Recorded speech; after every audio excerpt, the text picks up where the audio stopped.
I can place images that have transparency into InDesign, provided they had transparency when they started. So if I look at my PNG file here, I see that it has a transparent background.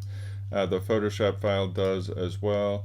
So if I place that pigeon back here, file, place, or if you prefer, Command D, and navigate to that pigeon PNG file. I want to click and drag because it's huge. It's a huge pigeon. I can move this around as part of the composition, and it maintains its transparency just the way that I drew it.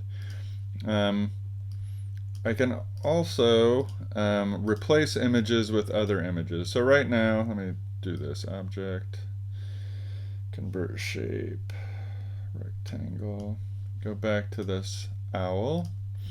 Right now, this owl image is a color image. It's saved as either RGB or CMYK, probably RGB color mode from Photoshop. And if I try, I can select this image, and in the color swatches or in the color bar, it won't let me choose to give that a color. But that's a setup for this thing. If I go to File, Place, now here's a specific thing.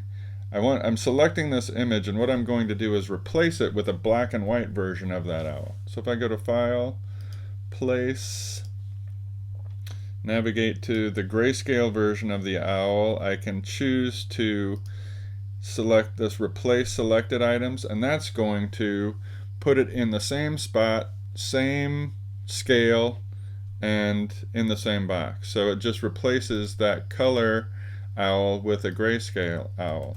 What's the advantage there? Well, now if I wanted to make this owl image a color, because it was saved as a grayscale image in Photoshop, I can choose to quickly come up with explorations of a variety of colors for that owl. So if I wanted to do a couple different ones, I can get an overlay effect where maybe I want to try like an off-register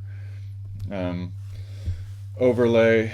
If you're familiar with the blending modes in Illustrator, InDesign has several of them, but the window for controlling them is called the effects window, and that's where I can control the blend mode for some of these. So things like multiply or screen or overlay.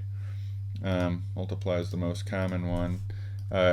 Gives me the ability to build dynamic compositions even in InDesign, and I can change the color of images that are grayscale when they started.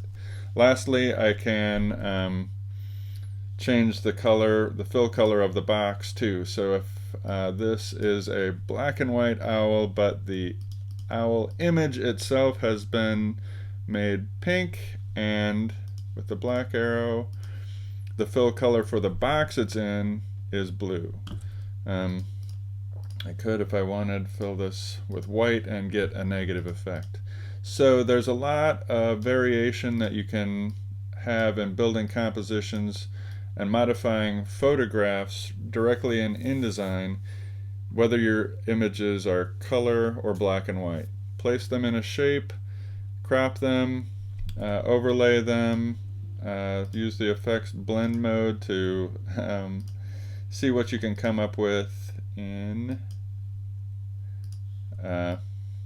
building compositions with photographs.